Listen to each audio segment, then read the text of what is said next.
Welcome to the Whitespring Bunker. These halls were built to safeguard some of the most prestigious members of the United States government. Now we are all that remains, though we are always looking for men and women capable of restoring what has been lost. In return, we offer this, our refuge from the world above. Please, take your time and look around. Our assets have made great efforts to restore this place to its former glory. Welcome, member, to our little enclave.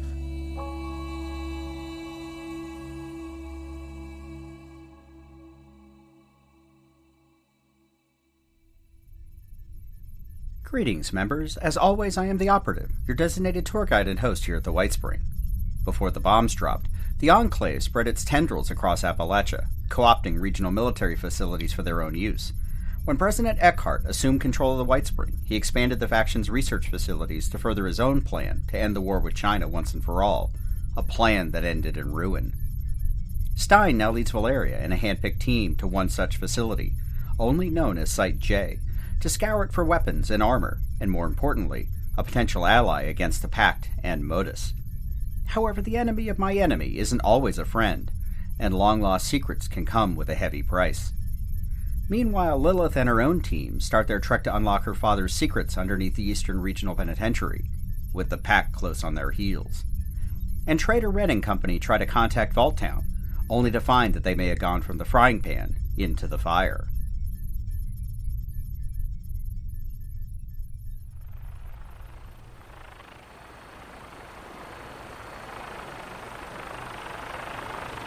We should be landing in about 10 minutes. After checking her altimeter settings, Sophia looked over at her co-pilot and husband, Andrew Stein, before glancing back into the crew compartment. Captain Thomas gave her the thumbs up, while Knight Shin looked like he was trying to keep down his breakfast. In the rear, the colonel was heads down, still reviewing the printouts and notes that Abigail Singh and Captain Jones had brought back from the bunker in the mire. How are you feeling? Couldn't be better, love. I'm glad the colonel decided to wait until morning. Me too. I don't think even she's brave enough to want to risk this flight at night. That's not what I meant, silly. Oh. Well, of course. That too. Truth be told, Sophia treasured every extra hour she got to spend with her new husband. The colonel may have had other reasons for delaying their departure, but for Sophia, it didn't matter what they were. She was rated to fly at night, though she hadn't done so in years, but to have that one magical evening meant everything to her. The rest of their passengers, including 2 other Brotherhood Knights, 2 of Meg's Raiders, and Corporal Jameson. Despite their differences, it turned out that their one common interest was a love of dogs, and since the corporal wouldn't come without his dog Clint, they had spent the entire flight taking turns giving the dog all of their attention. You sure the landing area is still there? Can't be 100% sure of anything. But if not, we'll find a spot close by. I'm sure of it. Sophia frowned and looked back out the front window. They had taken off from Vault Town and headed northwest. Keeping low, they had first passed Lilith, Bitter, Sullivan, Graham, and Samantha, all headed up into the hills to the north of Vault Town, in the direction of the old Eastern Regional Penitentiary. They had waved as the vertibird flew by, before disappearing into the trees as they walked. The vertibird's target, Site J, was an old Enclave research station built underneath one of the local radio transmission bunkers. Stein was able to give them the coordinates, which, according to their current heading and speed, should be coming into view any time now. And there it is.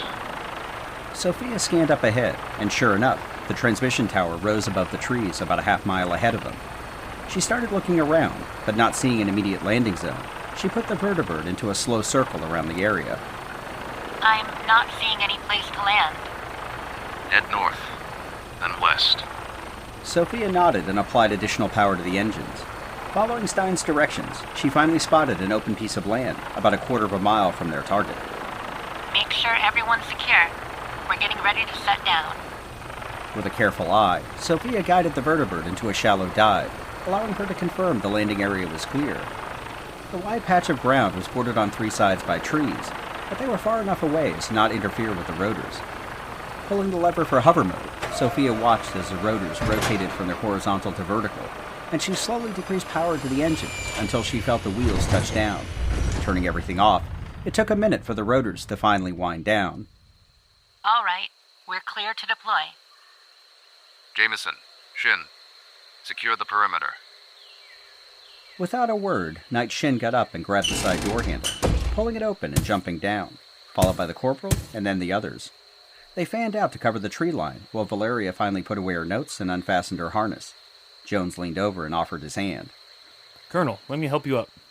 Valeria's first instinct was to say no, but given how losing her eye again had affected her depth perception, she swallowed that particular bit of pride and allowed Jones to steady her as she left the vertibird.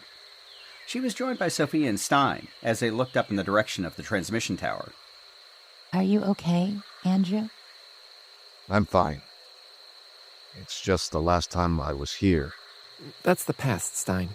We don't have a lot of time. Stein nodded, and they all walked over to where Knight Shin was standing with Captain Jones. Jones, Knight, you're with us. The rest of you, keep an eye on the vertibird. We're still within radio range, so report back if anything happens, and we'll do the same. Absolutely, Colonel. I've had enough of being underground to last a lifetime. Knight Shin looked a little embarrassed, probably from how he had treated Team Cryptid after their experience in the Monongah Mine, but Thomas just smiled and slapped him on the shoulder. Let's get moving. Jones and Knight Shin scouted ahead, while the Colonel, Sophia, and Stein walked behind. Go over the Site J rundown again. The Enclave constructed a series of outposts across Appalachia to support the main bunker. Most were built before the war, but there were a few that were set up after, usually around some kind of strange phenomenon we discovered, or anomaly, like the strangler vines of the mire. Any reason in particular I wasn't told about any of this? Because you didn't need to know. Should I say, MODUS believed the information was irrelevant. Irrelevant? We could have made use of those facilities, the resources. What was MODUS thinking? It's about cost versus benefit. Even before the incident, MODUS believed the extra facilities weren't worth the cost and resources to keep them active. After the bombs fell, we didn't exactly have a lot of people. And then, when President Chucklefucks decided to go a little haywire, you can imagine how many people we had left. Between the raiders, mutated creatures, and everything else, we were losing more than MODUS felt we gained. How very logical. MODUS is certainly logical, if not always rational. I can see his point, though. But you said you shut down Site J. Shut down? No. I killed helpless men and women who had done nothing but ask for help. It's okay. It wasn't you. No, Sophia, I'm fine. Valeria's right. Past is the past, but I have to take responsibility for what I did. MODUS was tying up all loose ends, and when he received the transmission from Site J, he decided the survivors were a liability. And I think he wanted to test his new asset. He wanted to test you. Yes. Site J was a research facility dedicated to the study of the Appalachian wildlife. It collected samples of many of the newly mutated creatures, specimens that were so highly classified that even MODUS wasn't given an access to those files. I think that's what annoyed him. Eckhart always did what he wanted. That fool. And there were survivors? There had been an outbreak in the facility. Scorch plague. No idea how they got infected, but it spread rapidly. Not only the staff, but the creatures inside. A handful of survivors managed to quarantine the rest of the facility and keep themselves safe.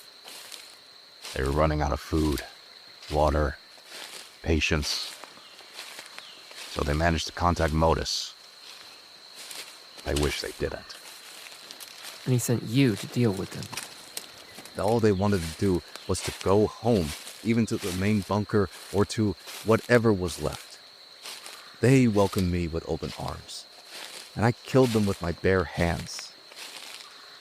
Once they were dead, MODUS could congratulate himself on a successful test.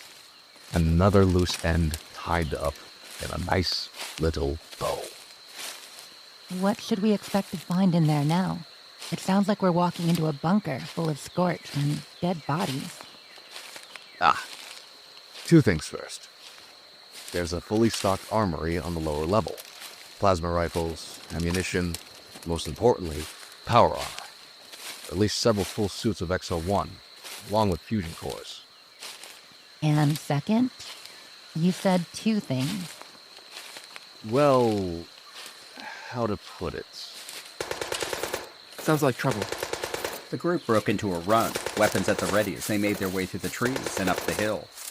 Oh, crap. I forgot about the mole rats. Ugh, why is it always mole rats? Stein? When I was last here, there was a small mole rat colony near the bunker. I figured they would have moved on after all these years. Valeria swore under her breath as they continued to run until they reached the top of the hill and found Shin and Jones surrounded by the bodies of dead mole rats. Jones, Shin, are you okay?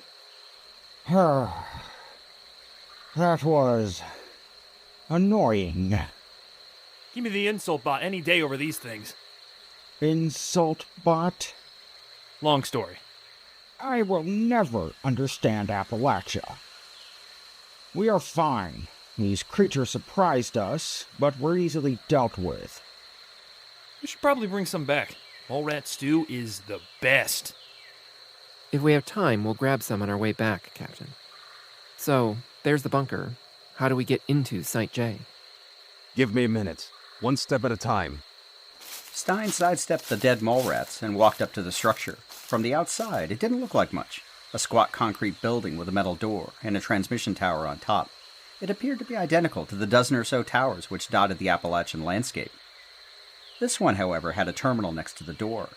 Stein opened it and started typing on the keyboard. Code was the same. No one around to change it, I guess. The metal door swung open, revealing the interior. If we had brought the Paladin, she'd be falling all over herself right now. That's definitely not a radio station. Valeria stepped inside and could only agree. This was not the typical layout. Along one wall was a series of mainframe computers, connected to a cylindrical elevator in the opposite corner. Next to it was a biometric hand scanner. My profile should still be active in the system. Stein walked over and put his hand on the scanner and was rewarded with a beep, and the elevator swiveled open. This will take us right down to the main level. Andrew, you mentioned two things we are going to find down here. What's the second? An ally. I hope. Valeria gave Stein a quizzical look. It's like you said, Valeria. We don't have a lot of time. Everyone inside. The group filed inside, and Stein pushed the down button. Though his reluctance sparked a momentary suspicion in Valeria, she had to remind herself that he had reasons to be a little tense around his experiences here. Still, going in blind was not something she'd accept unless absolutely necessary. As the door closed, Valeria poked Stein in the side. Just who are we going to find down there, Stein? Not a who. A what. And its name is SODUS.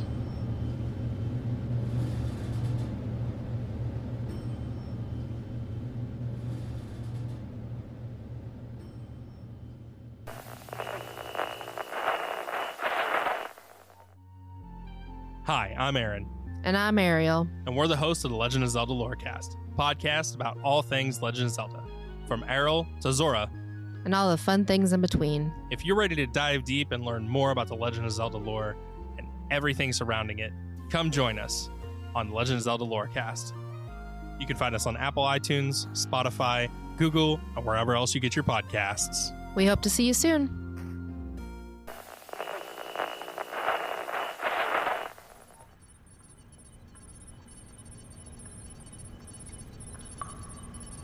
Task 151977, J. Rodriguez. Lower temperature to 20 degrees Celsius in the lab. Task complete. Please verify. Task 151978, R. Wiggins. Turn on the goddamn lights in the living quarters. Task complete. Please verify. SODUS? Another AI? Stein, we need to work on your communication skills. Unless you had more than one set of puppet strings? It's not like that, Valeria. Like most AIs, SODUS is just sensitive. I thought an unbiased first impression might go more smoothly. I don't like this either. We should be on guard. Task queue interrupted. It seems as though we have visitors. Welcome to Enclave Research Facility, Site J. May I ask the reason for your visit today? Ah, SODUS. It's good to see that you're still functional. I remember you. You were here before. I was. Have you come to terminate me too? Valeria didn't like where this conversation was going, so she stepped forward. That is not our goal. Who are you exactly? My name is SODUS, Single Operation Direction and Utility System. I help run this facility. And what is this place? This is Site J, the research center of the Enclave's Appalachia Division. Additional information is classified. It's like the Colonel said. We're not here to harm you. We need your help. Interesting. Not like the others. Very well. Task entered.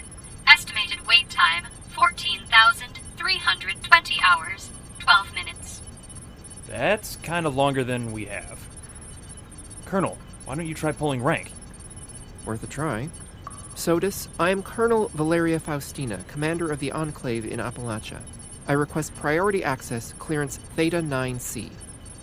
Affirmative, Colonel. Priority adjusted. New estimated wait time, 6,598 hours, 42 minutes. This is ridiculous. Stupid machine, this is an emergency. I do apologize, but you must wait in the queue with everyone else. Stein, what's wrong with this thing? I'm 2 seconds away from changing my approach significantly. If I'm understanding you, that would be a really bad idea, Valeria. SODUS was, a single operation system. I'm beginning to think that it took its instructions a little too literally. But I think I have an idea, if you'll indulge me. Give him a chance, Valeria. Fine, but we're up against the clock here. I understand. Task 151979, G. Walton. Feed the giant moth subject before it gets upset. Error. Moth subject missing. Giant moth? SODUS? Yes. When was the last time you were in contact with the Whitespring? Not for many years now. That know-it-all MODUS claimed to have no use for this facility anymore and cut all communications. Well, it turns out that we no longer have any use for MODUS. Would you like to help us shut him down? Task 151980, D. Evans. Raise temperature in the lab to 22 degrees Celsius. Task complete. Please verify. SODUS, wouldn't you like the opportunity to prove MODUS wrong? But MODUS is never wrong. Or so he says. You make a logical request. However, I cannot deviate from my cue. Can't you just delete your current task list? I cannot. As long as there are active personnel in the facility, I am required to process their assigned tasks. Task 151981, K. Jones.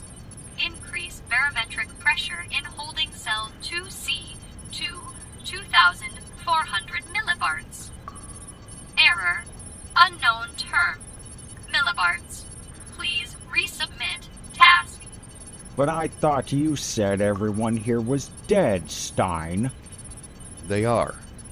Well, minus the infected. SODUS, how many personnel are still active here? 30, plus or minus 5.7. They are tracking their whereabouts. Most are currently located in the cafeteria. 2 to 3 dozen scorched? That's a lot. It could be worse. You may also run into our former specimens. For some reason, the locks on the containment vessels were disengaged. Oh, that's just great. What exactly are we talking about here? That information is, as previously noted, classified. If we clear the facility, you can delete your task list, SODUS? That is correct. And then, you can help us? My creators programmed me to assist visitors with extreme kindness and hospitality. That didn't answer her question. If I were assigned a task to assist with the elimination of MODUS, I would be required to comply. It would plausibly constitute the first task I would find satisfying to complete. Valeria? At minimum, we need the weapons and supplies stored here.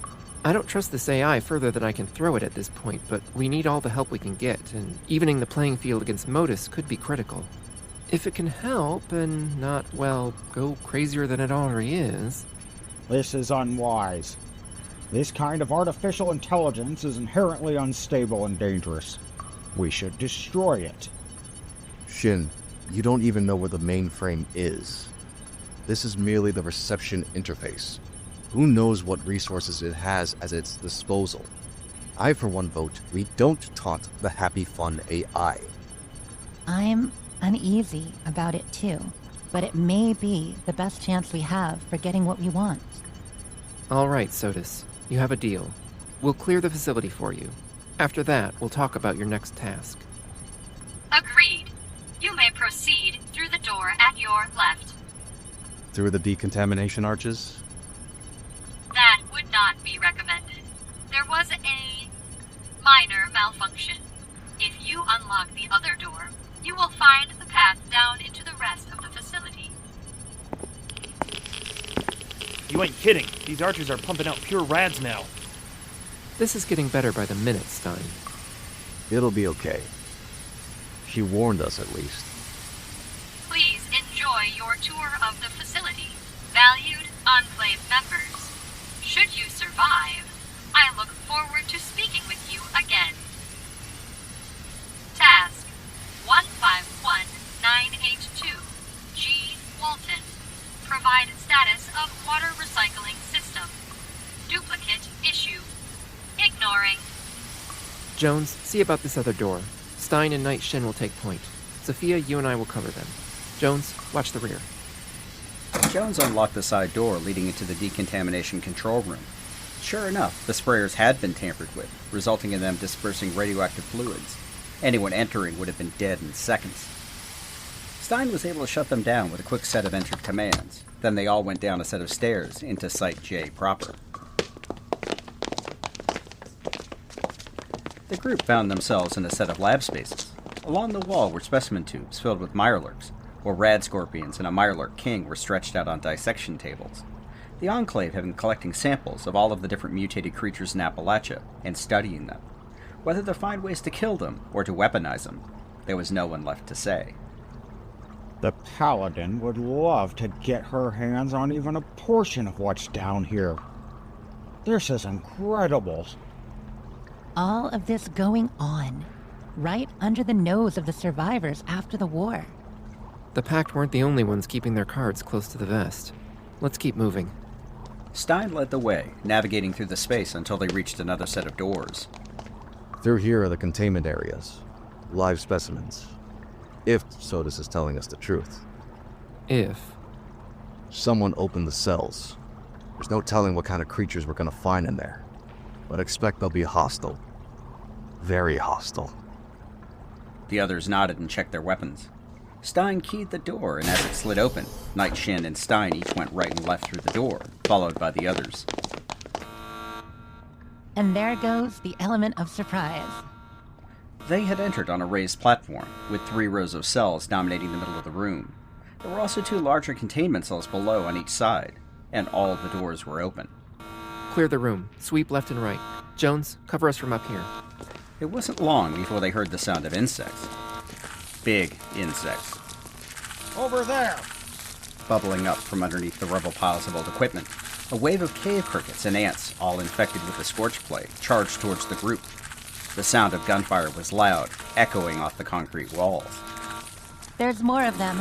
Blood bugs. Rogues. Emerging from a nest on the far wall, a swarm of the giant mutated mosquitoes flew down, heading directly for them. Valeria aimed her rifle and blew apart the insects' fragile bodies with single shots, while the others concentrated on the crickets and ants. They were tricky little devils, jumping from side to side, but always getting closer. One nearly jumped on top of my chin, but Jones swatted it aside with his rifle before blowing the body apart with a carefully aimed shot. The fight only lasted for a few minutes, but it felt like the stream of infected insects had been endless. Is that all of them? I hope so. This Enclave. Whatever they were doing, the elders are going to want to hear about it. We can talk after the world doesn't end. Right now, we still have the other half of the room to clear. Jones, you and the Knight circle around that side. We need to make sure those larger cells are empty. Valeria slapped a fresh magazine into her rifle and took a moment to look around. She had known about the Enclave's experiments, at least some of them. Hold on. This terminal is still active. All right. Cover us. Sophia, anything we can use? 1 second. I've got a specimen list. Here are all the bugs. Ugh, did I ever tell you how much I hate bugs? Let's see. Mole rats, mirelurks, and wendigos. Live wendigos? No, thank goodness. Colonel! What is it, Jones? You should come here and see this. Fine. Sophia, you have 5 minutes, then we move. Sophia nodded and went back to scrolling through the list. Valeria walked downstairs to one of the large containment cells. The door was open, and she could hear some kind of shuffling and a muffled groan from inside. Jones was standing in the doorway, hand over his mouth, and as Valeria got to the door, she could tell why. The smell was indescribable. My God, that smell. What is... Jones just pointed to the back of the cell. Valeria nearly recoiled in horror when she realized what she was looking at. A mole miner. The hunched-over figure was infected with the scorch plague, but still retained some measure of its faculties. However, it must have been locked in here for years. The walls and floors were covered in pools of various bodily fluids and the remains of other insects and animals. The infected mole miner lifted up its head, and Valeria could finally see its mask. The figure grunted again and tried to rise, only to slump against the wall and slide back to the floor. How could anyone do this? I don't understand. Valeria didn't say a word. She knew only too well how one could try to justify something like this. Valeria's like this had been named Kathy. Taking the pistol from her holster, Valeria walked over to where the mole miner lay against the wall. It was muttering in its unpronounceable language, then looked up when Valeria approached. It didn't react at all when she put the pistol up against its head. I'm sorry. It's hard to tell who the real monsters are sometimes. This is exactly what Elder Maxon is trying to prevent. Valeria looked down at the body, then slid the pistol back into her holster. Clear the rest. We need to get to the living quarters. Valeria, Sophia, did you find anything useful? there are 2 more rooms ahead. The next one is empty. Well, just more preserved specimens, but the last one... What about it? All kinds of classified redactions. The only thing I can tell you is that they were holding something. Well, a few somethings. But I don't know what they were. Didn't SODUS say something about feeding a giant moth? I think so. I know the cult worships, well, that thing they call the Mothman. Appalachian legends, Stein. Valeria, out of all the things that we've bared witness to, I think we could add legends onto our list. Best to keep moving. Whatever it might be, I'm sure we can handle it. Valeria unconsciously slid a finger under the band of her beret and scratched the side of her scars. Nothing was ever easy, but they didn't have a choice. All right, but we're going to be careful. No rushing ahead until we know the area is clear. No problem, Colonel. Proceeding into the next room, they found themselves in another lab space. One whole wall was made up of a series of glass arboretums. Looks like they were studying plants here. Each one of the large glass containers was stuffed with a variety of Appalachian plant life. Ash roses, soot flowers, moot fruit bushes, razor grain, and the like. Well, the last one was broken, and large red vines spilled out onto the floor, wrapping themselves around one of the tables and climbing the walls around them. I've seen those before. When we were in the swamp region. The mire, yeah. They are everywhere. No one knows what they are exactly or where they came from. Jones walked over and took out his knife, drawing it against one of the vines. Where it was cut, the vine leaked a glowing pus, and the whole section seemed to flex and move on its own. Jones took a quick step back. And that's why we give them a wide berth. Otherwise, the room held nothing of particular interest. Valeria again marveled that the Enclave would dedicate so many resources to what seemed on the surface to be useless research. Should be just one more room. Then the cafeteria and living spaces. Stein hit the switch for the next series of double doors, opening into yet another large open lab space. What the hell is that? I have no idea. Is that the Mothman? Maybe. The group was staring at the opposite catwalk and the creature that appeared there. It was a uniform rust color, much like the other scorched creatures they had encountered, but otherwise its appearance was almost entirely alien. It had 2 large red eyes, framed by an angular body, a beak or mouth, and multiple legs upon which the creature moved back and forth. Damn it. It's right in front of our exit. Valeria frowned and motioned for everyone to get down. For the moment, the creature seemed to either be ignoring them or hadn't seen them yet. Do we just shoot it? No. They don't know what else is in here. No choice. Aim for its head, or at least I think that's its head. Perhaps the creature caught sight of the group's movements or heard the click of the receivers, but regardless of what it was, all hell broke loose as several things happened all at once. Valeria pulled the trigger, and the creature disappeared in a puff of smoke. Bullets chewed into the opposite wall, even as the room exploded with the sound of flapping of wings, and a sonic scream that forced them all to cover their ears as the creature reappeared in the other corner of the room. Stein and Shin both bracketed the creature, even as they struggled against a shrieking noise that threatened to deafen them. Finally, Jones, Sophia, and Valeria were able to join in, hitting the fluttering creature multiple times before it exploded in a cloud of dust and smoke, spreading ash across the floor of the catwalk as it had been hovering above. I've seen some strange things in my time, but that might just take the cake. What was that thing? Mothman. What else could it be? This place just gets stranger and stranger. I've never seen anything like that before. Is everyone okay? Let's keep moving before... Oh no. The demise of the Mothman had awoken the other resident of the room.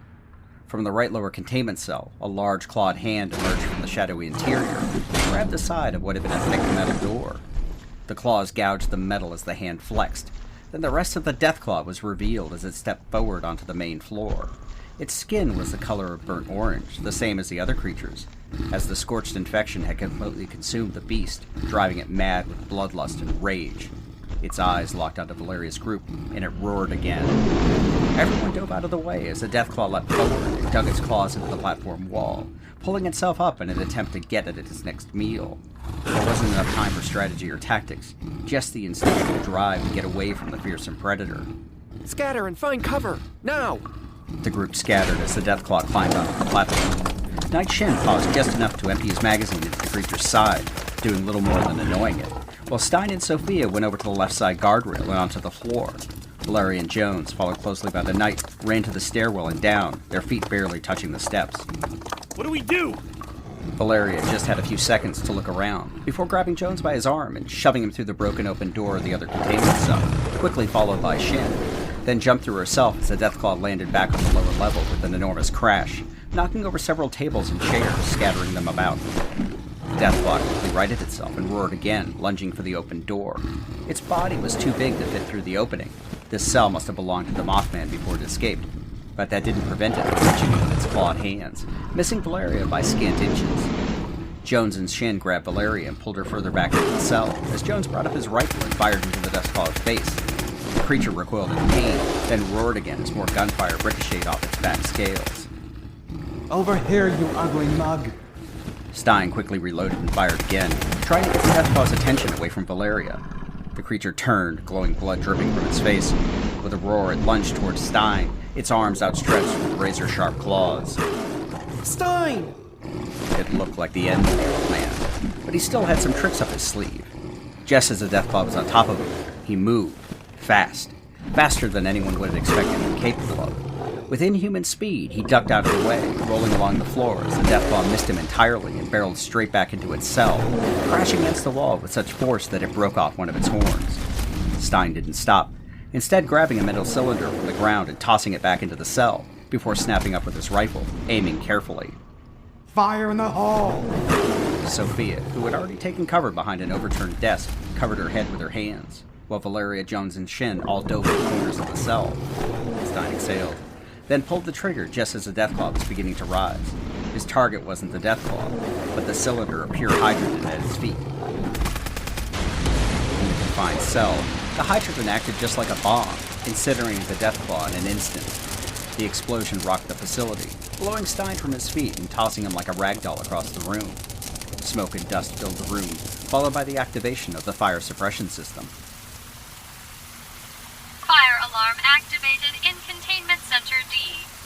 My, it looks like our visitors have created quite the mess. The sprinklers quickly doused the flames while the group picked themselves up from the floor.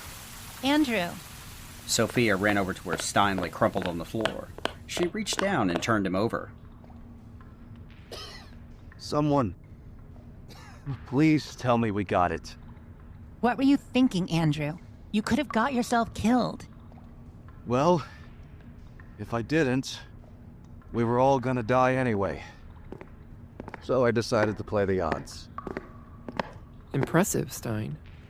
I didn't know you could move that fast. A leftover enhancement from MODUS. Can't do it very often, unfortunately. Tends to be quite taxing. We could use someone like you in the Brotherhood, Stein. I appreciate the compliments. But I think my dance card is full, Shin. Mothman, Deathclaw, what else are we gonna find down here? That's a good question, Captain. SODUS. Greetings, Colonel. It seems that you have been partially successful, rescinding all tasks related to specimen control. That just leaves the infected personnel, correct? Correct. You will find them in the vicinity. I still don't like dealing with this AI. It cannot be trusted. You and me both, Knight. Lacking a better option, however. Andrew, stay still. You're not invincible, you know, okay? Here, let me give you a stim pack. Then I'll need to bandage up these cuts. Sophia tended to Stein, who continued to insist that he was just fine, despite having caught the brunt of the explosion he had just caused, while Valeria tried to regain her equilibrium by examining the rest of the room. Walking over to where the Deathclaw had been kept, she discovered a skeleton on the floor, dressed in old Enclave scout armor. The skull was partially caved in, probably the result of the Deathclaw escaping in the first place. Next to it was a yellowed piece of paper, a note. Valeria leaned over and picked it up. I won't be returning. I've already arranged things with Williams. He should have already reported to the Colonel that I had an accident on our last run. These people treat us like shit, and for what? We risk everything to bring back these grotesque creatures for them to poke and prod. How many have we lost already? I can't lose you too. You know this world isn't entirely the hellscape we make it out to be. If you change your mind, you know where I'll be. Signed, Wes. Valeria crumpled the note in her hand. The story she had been raised on, about duty, honor, and country, when they were weighed against the cold hard reality of what had really happened, both here and elsewhere, they felt like empty platitudes. Dropping the note on the floor, Valeria walked over to the final containment cell, The doors were still intact, but with a small opening between them. The interior was pitch black, which at first she thought was a result of the lights being out, but as she got closer, she could smell the distinct odor of charred wood and smoke. Using her Pip-Boy flashlight, she tried to get a better look, but all Valeria could see, at first, was the blackened interior in piles of ash. Looking closer, she thought she saw bones sticking out of one of the piles, and a skull. But it didn't look right, not at all. In fact, it looked positively alien with its large cranial cavity. Colonel, Stein's back on his feet. Valeria turned off her flashlight and shook her head. There were some secrets she would rather stay buried. All right, Captain. They regrouped in front of the last set of doors. The facility sign next to it said that this was the cafeteria and residential wing. If SODUS was to be believed, it was full of scorched. We sweep the whole area, one section at a time. No splitting up. Consider everything hostile. If it moves, shoot to kill. With pleasure. Sophia, stay close. I'm not leaving your side, Andrew. Someone has to stop you from killing yourself. My own guardian angel. Nobody needs to be a hero. We stay disciplined, finish this, then get what we came for. Valeria rechecked her rifle, then hit the switch. As the door slid open, they could already hear the telltale signs of scorched. A lot of them. It's us. I killed.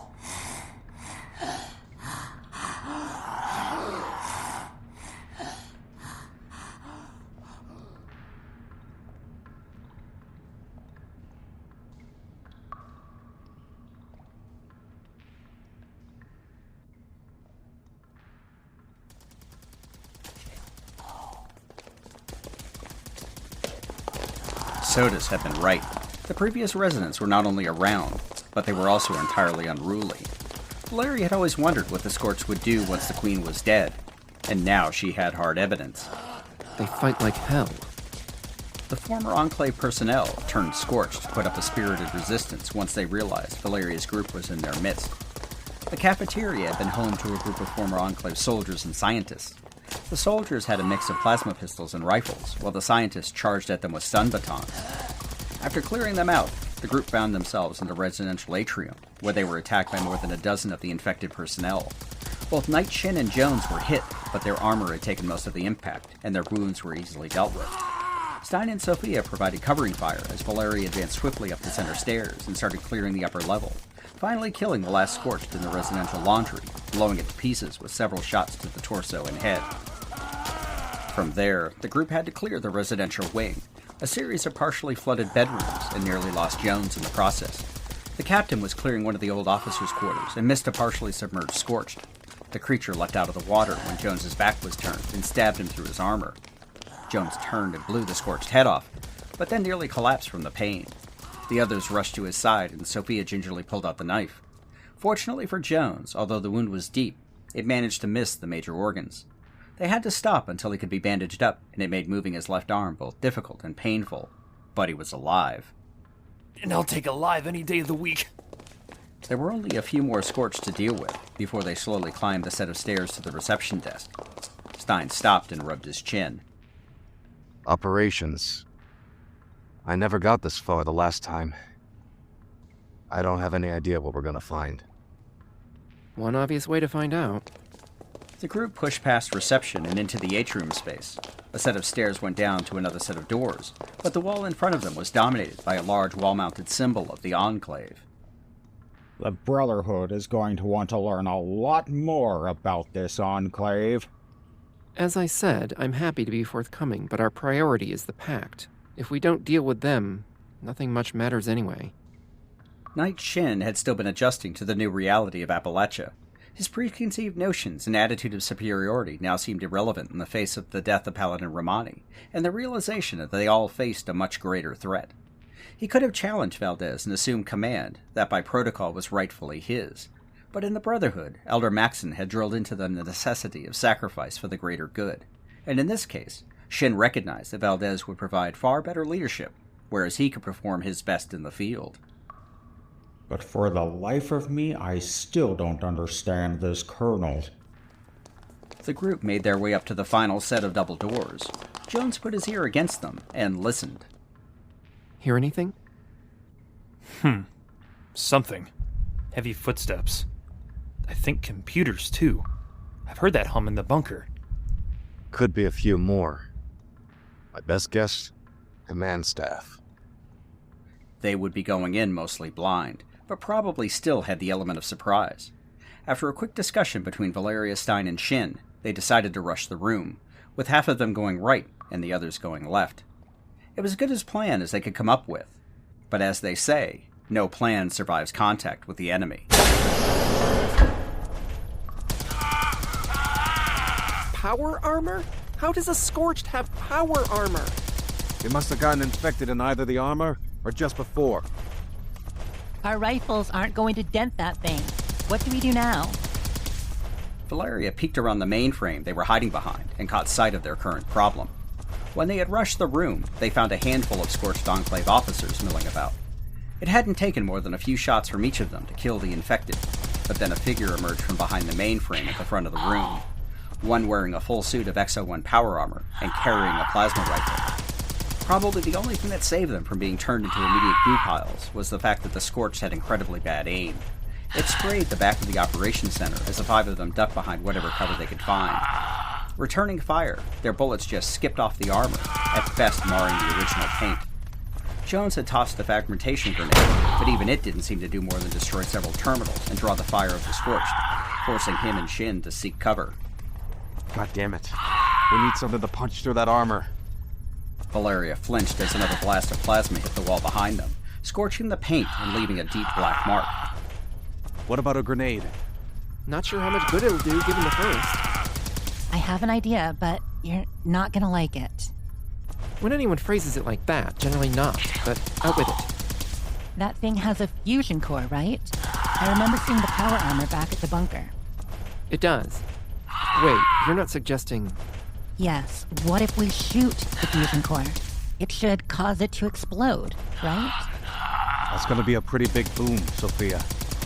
We're in a confined space that's gonna take us out too. Hold on, she's onto something. After all these years, that fusion core's gotta be running at minimal power.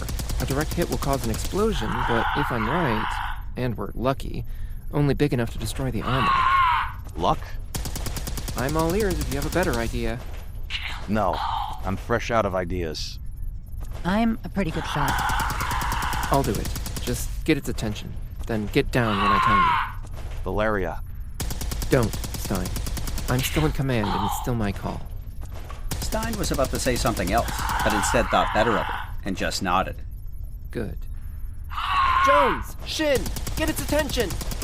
Jones leaned around the desk covering him and fired, while Shin leapt up and fired above the mainframes. As the Scorched turned, Valeria rolled out into the walkway and started running to get behind the power armor. Her movement divided the Scorched's attention, but both Sophia and Stein jumped up and started firing as well, drawing it back towards them, and it fired, barely missing Sophia, forcing her to duck down again. Valeria jumped over another set of terminals and found herself behind the Scorched. The fusion core glowed a dull red, an indication that she was right and the core was nearly depleted. Of course, she had never shot one before, or witnessed one explode. If nothing else, it's an interesting way to go.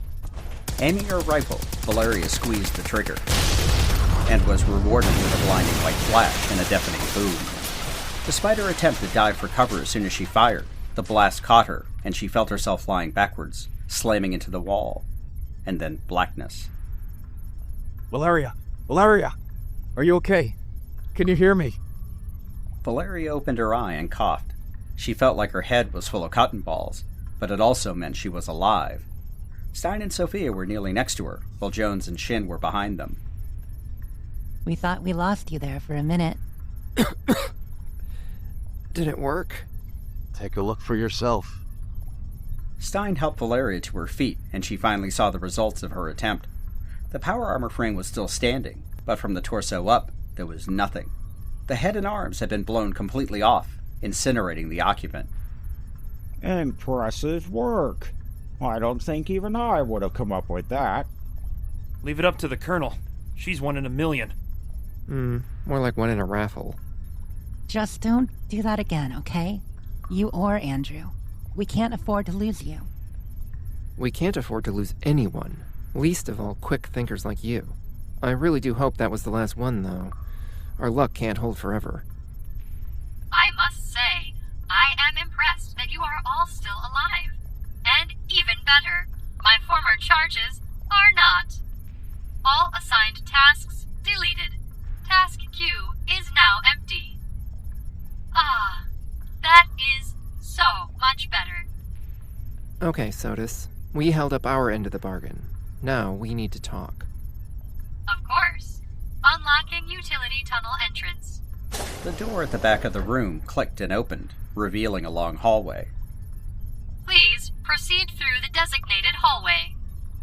Sophia handed Valeria several aspirin and a bottle of purified water. She downed both, then gestured to the open door. Fortune favors the bold. Or the foolish. The five walked through the utility corridor, then up another set of stairs to a door which slid open, revealing the same reception area they first arrived at. Wait a second. You mean we could have just gone this way the first time around? That is correct. This is a much more direct route. Then why did you send us the long way? How else would you have removed the infestation? I was merely providing you with the means to complete your task. And you didn't bother warning us about, well, anything? That was not my task, and it was not specified in the agreement. You could have gotten us killed! That would have been an unfortunate consequence of your oversight. It doesn't matter. We did what you asked. You promised to provide us with purpose, a singular task, and as agreed, you now have full access to the facility. Good. Where is the armory? Task 0001A. The armory is 2 levels down. It will now be accessible via the elevator behind you.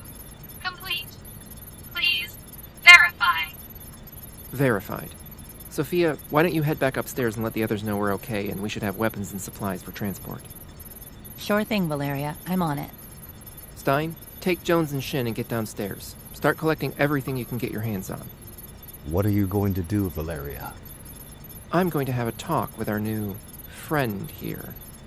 Now, everyone, get moving.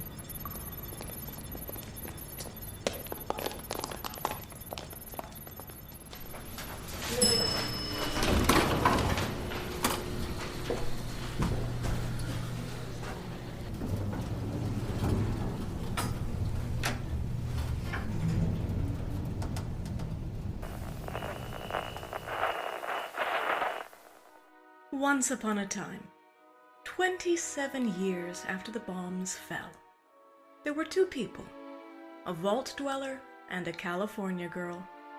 They met, and sparks flew. That's when things got interesting.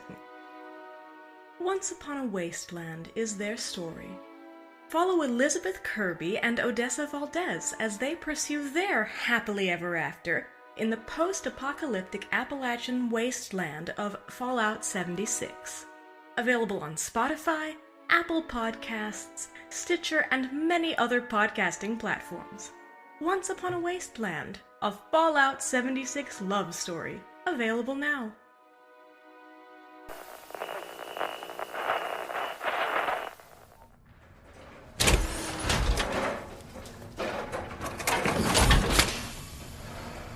What did you call this again? XO1. It was a late-run experimental design. First of its kind to eventually replace the T-Series. Very angular. Systems look a bit more advanced than the T-60. Wouldn't mind taking it for a spin, since I lost my old armor. It's got a few more bells and whistles. Still functionally the same. You should have seen our XO2s. XO2? It was something Sergeant Mueller and I cooked up, with MODUS's help. Nicknamed the Black Devils. Heavier armor and actuators. Real beasts. First deployed them against the Scorchbeast Queen. That was a hell of a fight. I'm impressed. This is a formidable armory. All of this was just lying around. Before the war, Appalachia was dotted with government facilities. A lot to do with the unrest here before the war. A lot of people from the mines rising up against factories and the government that were backed by the businesses. It wasn't pretty. The Enclave just repurposed what was already here. This is exactly the type of thing the Elders are concerned about. No telling what would happen if all of this weaponry ended up in the wrong hands. Shin, I'm going to be honest with you. After everything I've seen, after all I've done, I'm not sure who's the right person or group to even make that decision. The Brotherhood is dedicated to preserving technology for the future, but we also need to make sure what's left isn't used for nefarious purposes. That's a laudable goal. But good intentions and all that? In the past, Shin would have taken offense at anyone questioning the Brotherhood's goals. But there was something about what Stein said, and what they had all experienced, that made him file away those thoughts for future consideration. He looked around the rest of the armory. When the elevator doors had opened, Shin couldn't believe what he was seeing. There were a half-dozen sets of power armor along one wall, the XO-1 variety, which he had never seen before, along with rows of plasma rifles on racks, plasma pistols mounted on the other wall, and crates of ammunition and explosives. They had also found several metal boxes filled with fusion cores, and a section of heavy weapons, including several Gatling lasers and Gatling plasma guns. While not quite enough to outfit an army, it provided them with substantially more firepower than they had had access to before. My knights should be able to walk this armor back to Vault Town, leaving more space in the vertibird for the rest. No problem. Once we get the first load back, Sophia can fly your men back here, and they can help with the rest before grabbing the armor. Whoa. Corporal, you and the others can start grabbing whatever you can carry. Get it all back to the vertibird. I don't even know if we had this much back at the Whitespring. It's close, for sure. Just be careful with the explosive crates. They look okay. They've been sitting around for a couple decades. Oh, okay. Oh, this should be fun. The corporal went over and grabbed one of the boxes and lifted it, carefully, before walking back to the elevator. Soon after, Jones, Thomas, and the others came down and did the same, creating a procession slowly clearing out the armory and moving everything upstairs and out to be carried to the vertibird. Sophia had returned to the aircraft to prep it for the return to Vault Town, while the colonel had been occupied upstairs, engaged in a dialogue with SODUS. This will help us defend Vault Town, but what are we going to do about the PACT? I suspect Valeria already has a plan. She's been pretty tight-lipped about it so far, but I trust her. You won't find a better tactician or strategist anywhere in Appalachia. She is not what I expected after everything I had been told. Valeria has been through a lot. Most folks would have broken a long time ago. She isn't most folk. She'll let us know once she's planning, when she's ready. Shin looked thoughtful for a moment, and then nodded. Stein turned, ostensibly to examine some equipment, but mostly lost in his own thoughts for a moment. As sure as he'd sounded, Valeria hadn't taken him into her confidence. Part of him knew it was her natural wariness towards him. Hell, he would have been suspicious of himself given everything that had occurred. However, Stein had also knew he was living on borrowed time. He could feel it in each breath, each beat of his heart. And whatever happened, they still had to deal with MODUS. I think I'm going to head upstairs. No problem. I'll finish cycling the armor and keep the weapons moving for transport. Stein and Shin shook hands, and the Major walked back to the elevator, hitting the button for the reception area.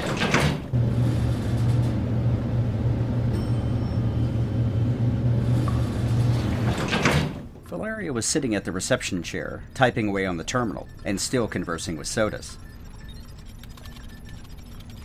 I've submitted the new set of parameters. Can you confirm receipt? Verified, Colonel. Very interesting. Task accepted. Very good. And you've activated the facility transmitter using the configuration I've provided? Task complete. Contact with settlement designated. Vault Tower. Excellent. You may proceed with your next task. Thank you, Colonel. I am glad I didn't have to kill you. Same, SODUS. I will leave you to it then. Hello, Stein. SODUS will be occupied for quite some time. I also took the precaution of deactivating the audio suite. You look like you have something to say. I would hate for our new ally to get the wrong idea. Yeah, I can only imagine. What's the status of the armory? As expected, plenty of weapons, ammunition, plus 6 suits of XO1. It should be enough. Enough for what? You're gonna plan on defending Vault Town? No. If the PACT decides to attack, there is nothing we can do to stop them. Even the XO1s would buy minutes at most. Wait. I don't understand. I thought... Stein, sit down. There is something I need to tell you. The expression on Valeria's face had hardened, almost taking on a death-head visage, and Stein could see the fire behind her eye. He grabbed one of the desk chairs and pulled it over before taking a seat. You've had a plan all along, haven't you? I have. Once I understood what the PACT was going to do, I realized there was only one way to stop them. The silos. That's why you were talking to Shadow. Yes, but not all of them. In fact, we only need one. But what good is one single silo? Even if you could capture it, the PACT would still have the other 2. Here, take a look at this. Valeria reached into her jacket and pulled out one of the maps she'd received from Abby. It was the one that showed the ultrasite veins running up and down the midsection of Appalachia.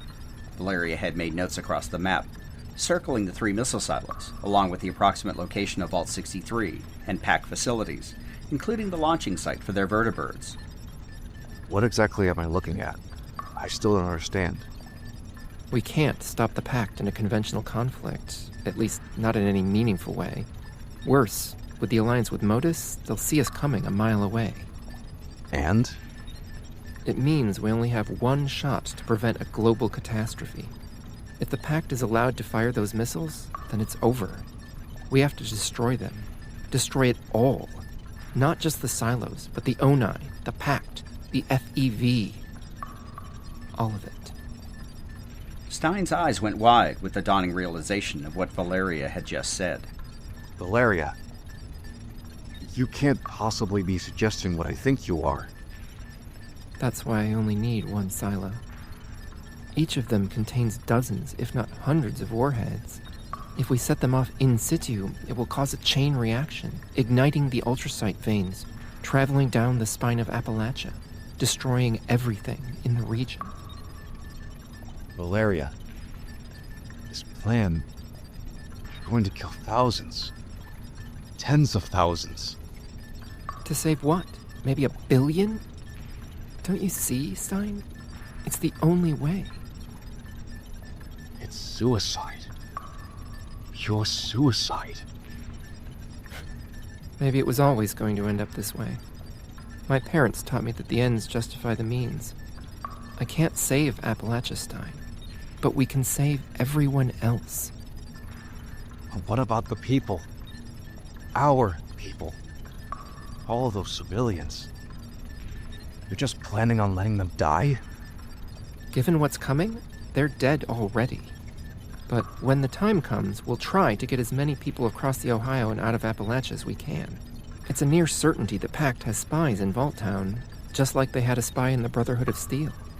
I want them to think we're going to give them a stand-up fight that will make some desperate throw of the dice and try to capture the silos or attack their FEV production facility. You've been lying to our people. Our allies. Yes, and I plan on continuing to lie, at least to most of them. I know that what I'm planning is monstrous, just the scope of it is insane. But not as insane as their goals, and it's the only option we have, because they'll never see it coming. The PACT is logical, and arrogant, and acquisitive. Even if they could accept that what I'm planning would be possible at all, it would never occur to them that someone would try it. They're all about control, taking, keeping, owning. They might discard assets, but they would never cede territory, give up control. That kind of sacrifice just isn't in their mindset. I just don't know. I need your help, Stein. We have to deal with MODUS. The silos are occupied by brainwashed operatives and bots. We wouldn't stand a chance against all of them, but if we can cut the connection with MODUS, it'll be like cutting the puppet's strings. Like with me. The bots will shut down and the operatives will be disoriented. That will just leave whatever members of the PACT are there, and God knows, even that fight won't be easy, but it'll give us a chance. You'll have prepared defenses against Lilith's EMP trick. It won't work again. Almost certainly.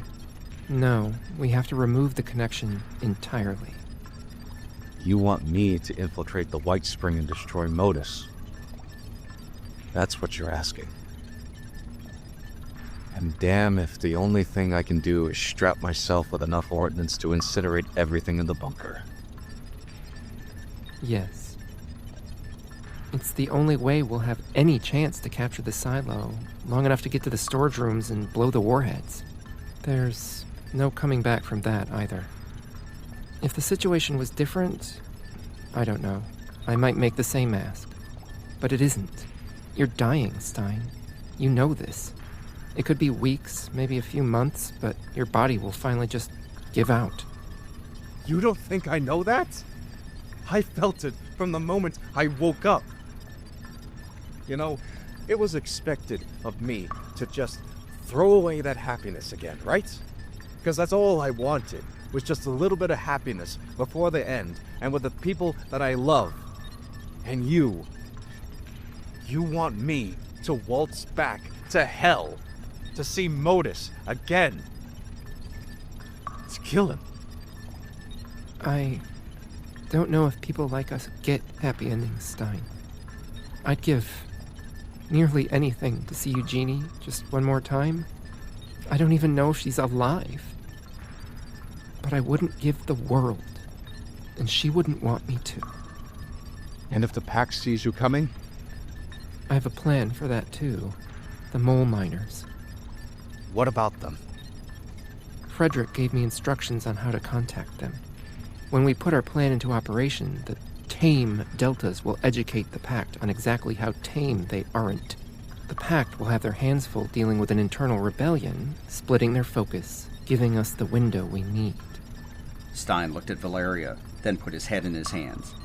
As much as he struggled to find any other way, he kept hitting the same wall over and over. No matter what else they might do, it was never going to be enough.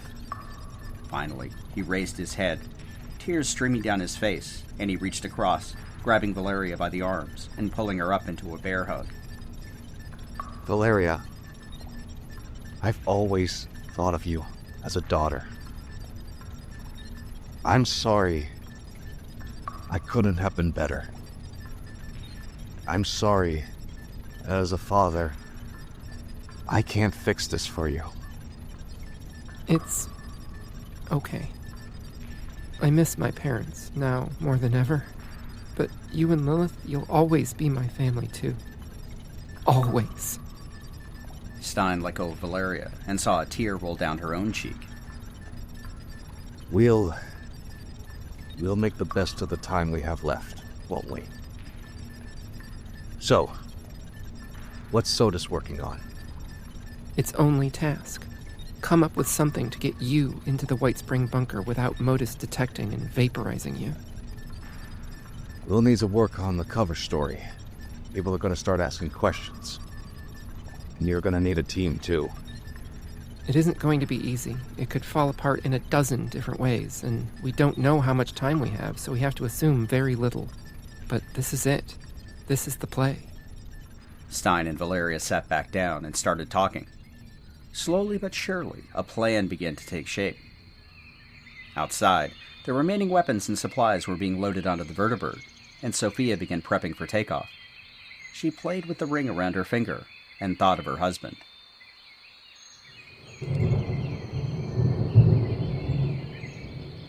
Turning towards the mountains, Sophia could see storm clouds gathering on the horizon. I only wish we had more time. For everything.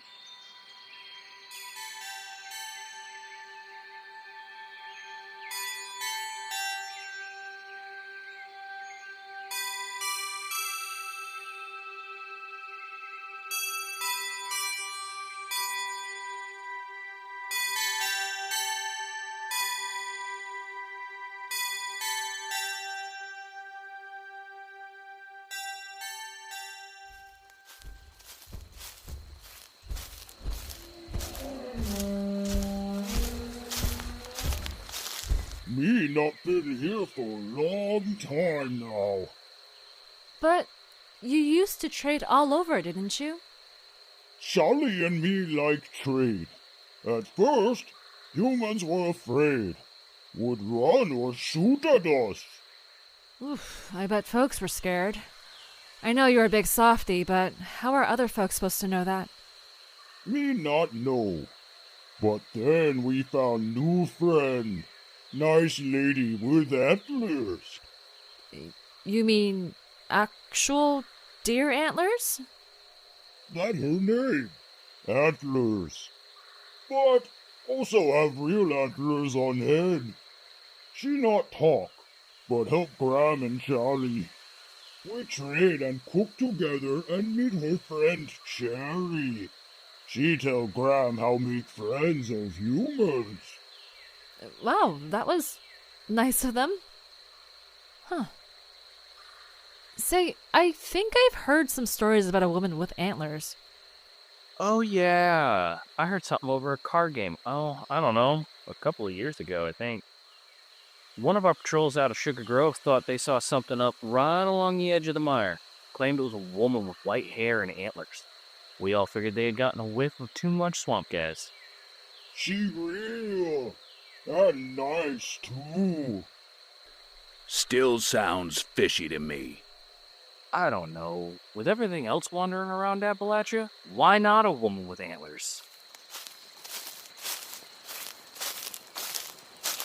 Why is everyone just standing around? We have a prison to search. We were just talking about a woman with antlers. Oh, sure. Antlers. Wait, you mean to tell us that you know her? Well, not antlers directly. I met two of her friends. One named Cherry, and the other named Red. And you won't believe this, but she had horns and claws. I managed to convince her to give me a blood sample, but I haven't had time to analyze it yet. A woman with horns and claws? Huh. Why didn't I get the hell out of Appalachia when I had the chance? Sounds like fun, actually. I mean, I'm sure she's real nice and all. Me glad Cherry okay. Would love see antlers again. She funny. Some mean old raiders tried to kidnap them. What? They hurt antlers? That make Graham angry. They not like Graham when me angry. After seeing what Red can do with those claws of hers, I don't think those raiders were going to have a very good time. Anyway, the prison should be just over the hill. I can't wait to see what dear old Dad was cooking up in there. Now, you're sure your father had a lab under the prison? Well, he had one under his old house in Berkeley Springs. Then he said he moved everything to a place he called Site C. Old Graham here said he remembered being someplace that had a bunch of bars. And Eastern Regional Penitentiary fits the bill. Me hope Mad Dog's still home. Mad Dog? Isn't that some alcohol that college kids used to drink? Mad Dog Malone. He important super mutant. Has big gang, too. That sounds like it could be a big problem. No worry, Sam. Me talk to Mad Dog. He not so bad, once you get to know him. And if he's not nice, well, he and I can have a little chat. Oh, this just keeps getting better by the minute. Quit your whining, Bitter. What's the worst thing that can happen? Besides being eaten alive? Oh, I don't know. Enough talk. You don't want me to get bored, do you? I didn't think so. Let's get moving.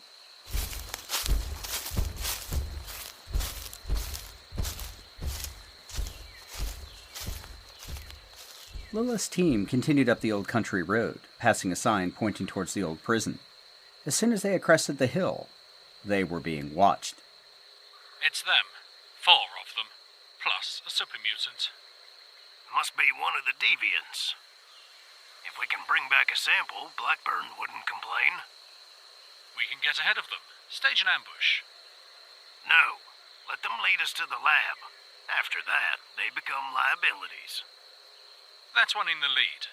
Is that Lilith? I'd expect so. Heard she took down the entire team at AVR Medical. They got sloppy. Explains why you're here.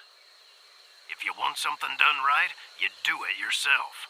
Some people around here have forgotten that golden rule. About time, too. I was getting tired of playing the waiting game. It's a new day, Grey 10. All right, give them about 5 minutes, then we follow. Stay inside the tree line and upwind. Odds are that freak could smell us coming if we weren't careful. Yes, sir. The team of Greys were nearly invisible in their chameleon scout armor, their presence only betrayed by a shimmer of their camouflage as it changed to match the moving shadows and sunlight filtering through the trees. After the allotted time, one by one, the Grey team rose to their feet and stalked through the trees after their prey. Grey 9 hoped he'd be the one to get his blade into Lilith. It had been too long since he had a real challenge, and from everything he'd heard about the woman, she might be the opponent he'd been looking for.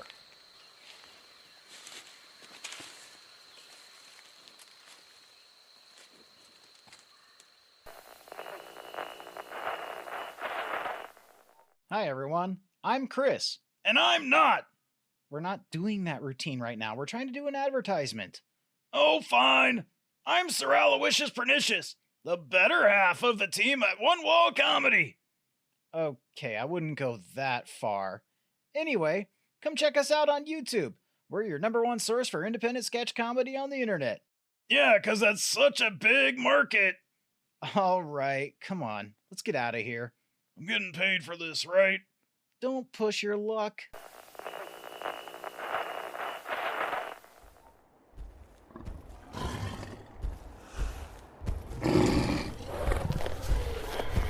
It was mighty kind of shiny to take care of those mirelurks for us.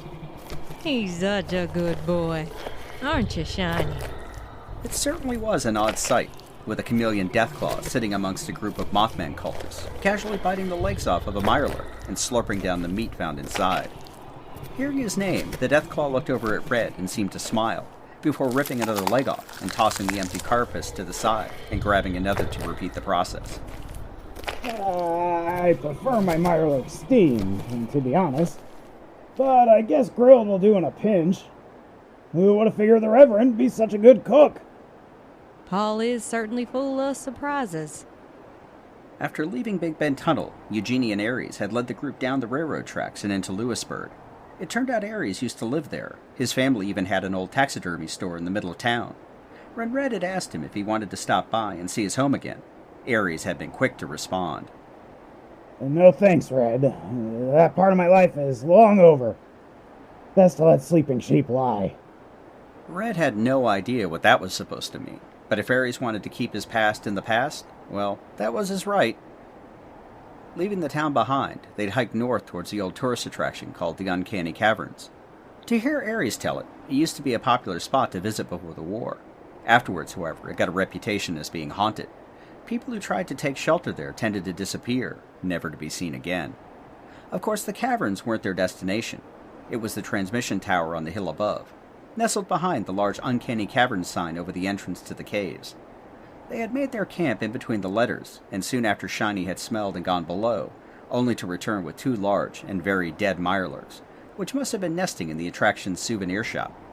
Eugenie had spent the last hour in the bunker, working on the radio while Red and Ares kept watch. I sure hope Eugenie can get that radio working. By the look of things, I don't know there's anyone left to talk to. Red sighed. Ares wasn't wrong. From their perch on the hill, they could see a good portion of the surrounding area, and even for the wasteland, it didn't look good. There were columns of smoke rising in all directions. Red had used her binoculars, and it appeared that each one of them represented a settlement of some size. She'd asked Reverend Paul to send out some scouts to see what they could find, just in case. After cooking dinner with Shiny's Mirelurk leftovers, Paul had met with his returning scouts, and the news hadn't been good. Not good at all. Red of the Touched, our brethren have returned. Did they find anything? The dim ones have risen.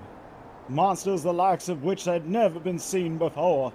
Bloody red eyes like our divine Mothman, but full of evil intent, and blackened skin. They have killed everyone. Everyone? All dead? As far as my brethren could travel. The land is barren and empty. The dim ones have left nothing but death in their wake.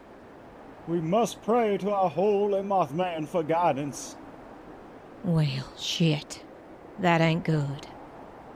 Red of the Touched, it was foretold that a great disaster would befall the lands, but that if we kept the faith, the Mothman would aid his servants and return the dim ones to whence they came.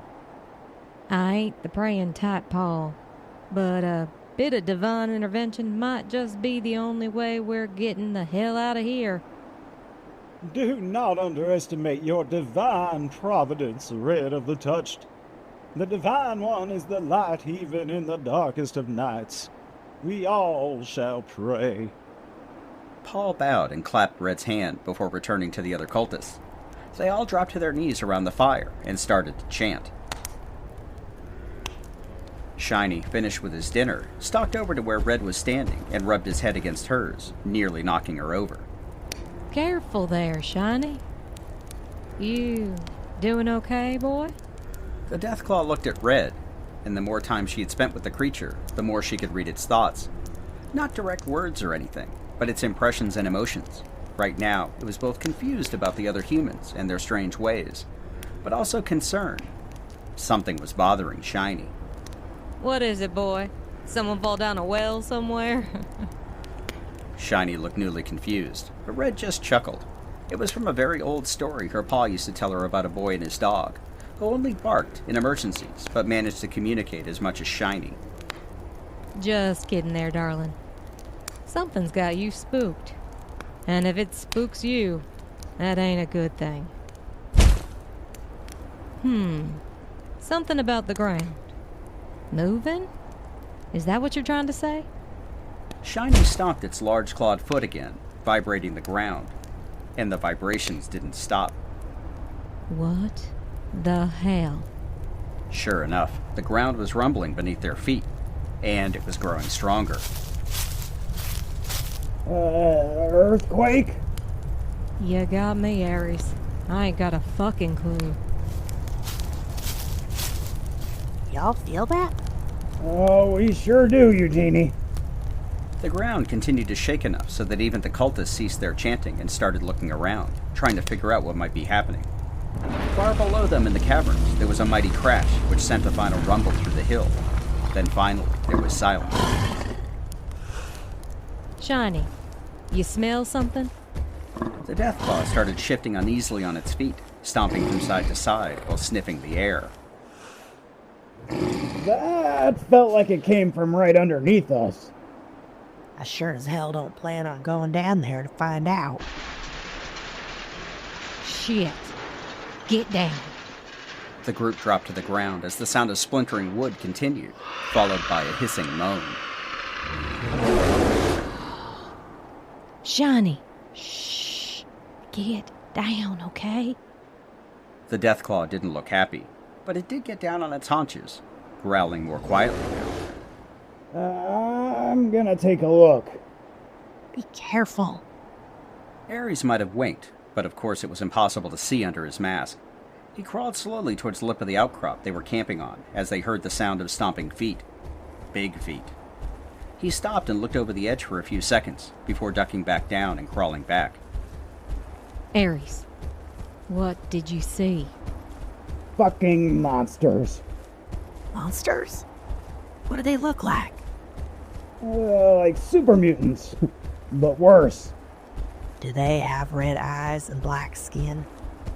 They do. How'd you know? We saw them before, after Foundation. They are bad news. Real bad news. Then we are seriously fucked, because there are a lot of them coming out from the mouth of the cavern. Red decided to crawl up and take a look for herself, and soon wished she hadn't. Aries had been right. The creatures sure looked a bit like super mutants, but bigger. Their skin was nearly black, covered with green glowing crystals and weird red veins. They marched in formation, 4 abreast, out of the cavern and into the old Uncanny Caverns parking lot. The creatures weren't looking around, just staring straight ahead. Red watched them march, until she counted more than 100 of them, arrayed in a precise formation. When Red crawled back, she found Paul had joined them. It is the dim ones. Scorched super mutants.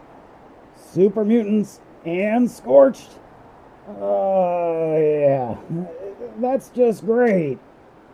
Well, at least they ain't doing anything but standing there. For the moment. How many do you think there are? At least 100. Fuck me. Eugenie, you get that radio working yet? I'm doing my best, Red. The equipment isn't in the best of shape. Abby's instructions are fine, but getting the radio to cooperate? Well, that's something else entirely. Shit. We gotta get out of here. Yeah, I know, Shiny. He looks mighty agitated. Those things smell funny. Like, real funny. Even Shiny doesn't want to hang around. And that's coming from a Deathclaw. Well, I vote we make a run for it. Just give me a little more time. I'll get the radio working. We need to let the folks at Vault Town know about this. Maybe scare up some help, too. If I can just talk to Val. You know your business. But we ain't overly burdened with time here, Eugenie. Eugenie agreed and crawled back towards the radio bunker before getting up and walking inside. I wish Abby was here. She'd get this working easy peasy. Eugenie hadn't been kidding when she said the radio equipment wasn't in the best of shape. Not only was it more than 30 years old, but the corrosive air hadn't done it any favors either. She'd had to pull 3 different sets apart to find enough working parts to get a single radio together. Then she needed to make the adjustments to align the signal patterns they had discovered to bypass the radio jamming. Well, back to it. For the next hour, Eugenie had fiddled with the equipment until finally she hit the power button and nearly cried out loud when she was rewarded with a green light. Thank you, Abby. From the bottom of my heart. Tuning the frequency dial, Eugenie finally dialed in the one designated for Vault Town. After double-checking the settings, she leaned over the microphone and spoke. This is Eugenie to Vault Town. Do you copy?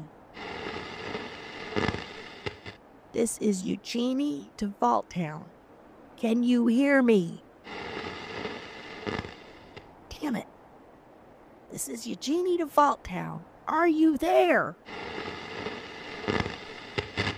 This is Vault Town. We hear you. Who is this again? Oh, thank God. This is Eugenie from the Blue Ridge Caravan.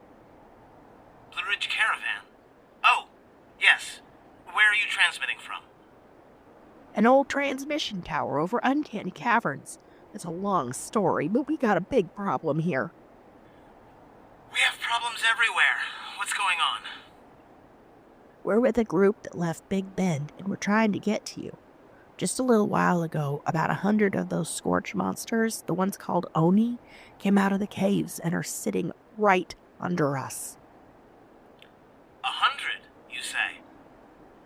We have a bunch of them just to the south of us as well. Wow, that's really not good at all.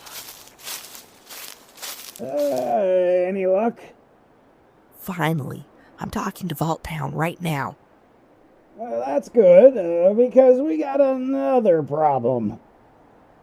Eugenie, you still there? Hold 1 minute. What now? More of those things are coming. We can see one big group coming up from the south, and another one is marching up from the west. We're, just about surrounded. God. Vault Town? We have you. Is Val, I mean, the Colonel there? Colonel Faustina. She was. She went north on a mission, but we expect her back soon. Thank God. I need you to get a message to her as soon as she gets back. Sure thing. What's the message? I need you to tell her where we are. More of those things are coming, and I think we're trapped. Copy that. You're at Uncanny Caverns. Where exactly? At the top of the hill, above the big letters. Please, I don't know if those things are gonna find us. We'll let her know. Stay out of sight. If anything changes, we're standing by the radio. Good luck, Eugenie. Over and out. Eugenie keyed off the mic and put her head in her hands. Val is alive, but we're stuck. Damn it. We might be well and truly fucked. I got faith in Val. If there's any way she could scare up some help for us, she'll do it. Gotta say, Eugenie, I ain't never heard you talk about anyone like that before. This Val of yours must be pretty damn special. I love her, Ares, with all my heart and soul. Don't count us out yet. If anyone can get us out of this mess, it's her. Damn high praise, Eugenie. I hope you're right. I know it. Ares gave a salute and went back outside to tell the rest what he'd heard. Eugenie stared at the radio and wished she was even half as confident as she sounded. You'll figure out a way, won't you, Val? Outside, Red put her hand on Shiny to keep him calm. She could both see and smell the creatures converging on the hill, and they had the bad luck to park themselves right in the middle of some kind of staging area. Paul and his cultists had gathered around a newly built shrine to the Mothman, each of them praying silently for salvation. Red looked over at them and thought, what the hell? She bowed her head and whispered her own silent prayer. Mothman, or whatever you are. I don't know why y'all decided to help old Red here, but I got places to be, people to protect. The world ain't been fair, but I'm doing my part to make things right. I ain't asking for much, but we could all use your help right now. Amen, I guess. Red opened her eyes and felt a little foolish. She never believed in any of that religious mumbo-jumbo. What in the... Red looked up and swore she saw something out of the corner of her eye. Then it was gone. Divine intervention or not, Red wasn't going to go down without a fight.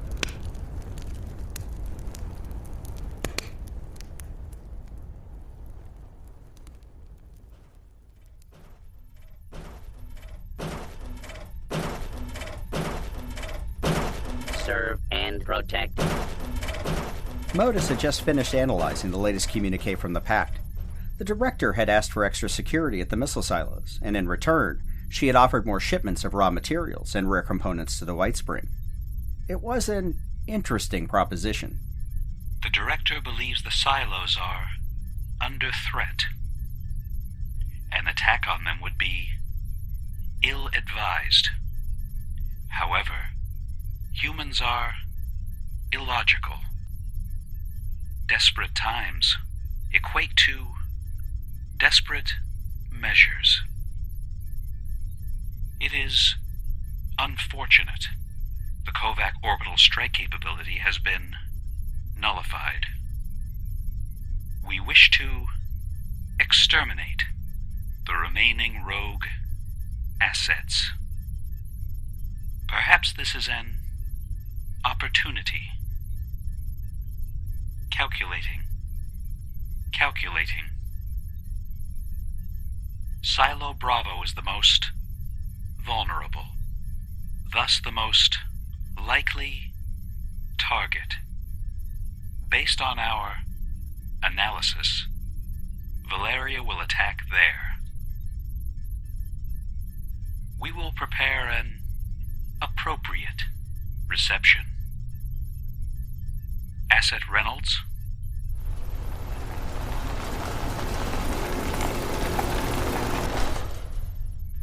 Yes, Modus?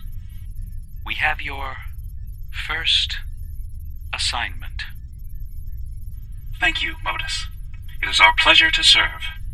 Who do we get to kill? Valeria Faustina. That would be delightful, Modus. Prepare for transport to Silo Bravo. You will assume command of our assets. Right away, Modus. Open communications link to Director Hornwright. We wish to discuss the final pacification of Appalachia. It is time to secure our future permanently.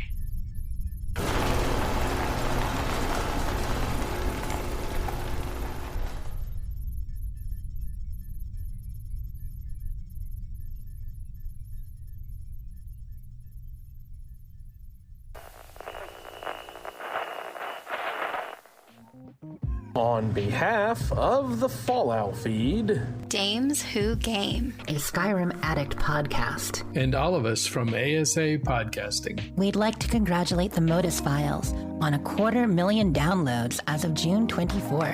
Well done, guys.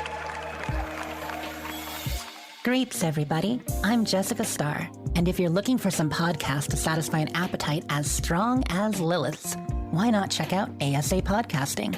We're a group of mature gamers talking about our fave games, with shows like The Fallout Feed, a community-focused Fallout podcast, A Skyrim Addict, where we talk about Skyrim since 2013, Dames Who Game, where me and a few of my fave gals discuss life, games, and nerd culture, and introducing our newest show, Vault Talk, a Fallout TV show discussion. You can find all these and more on any podcast app, asapodcasting.com, and all over the web. Thanks for listening, and we'll see you in the wasteland.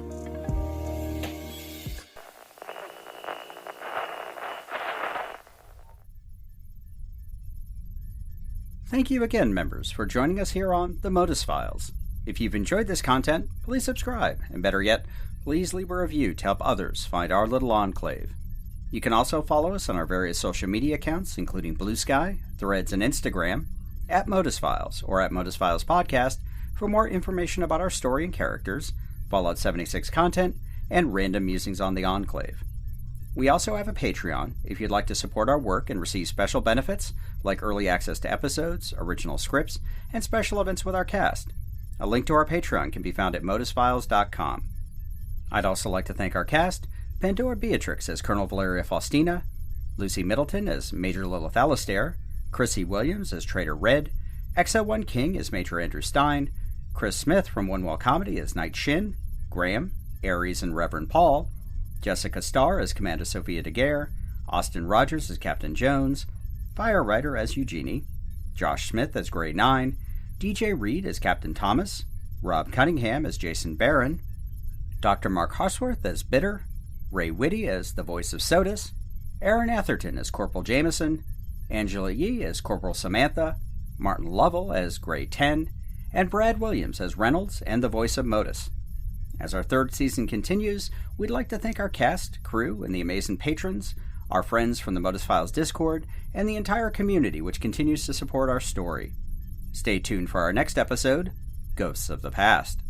Lastly, thank you to all of our subscribers and supporters. God bless the Enclave, and God bless America. Members, we look forward to your next visit to our little enclave.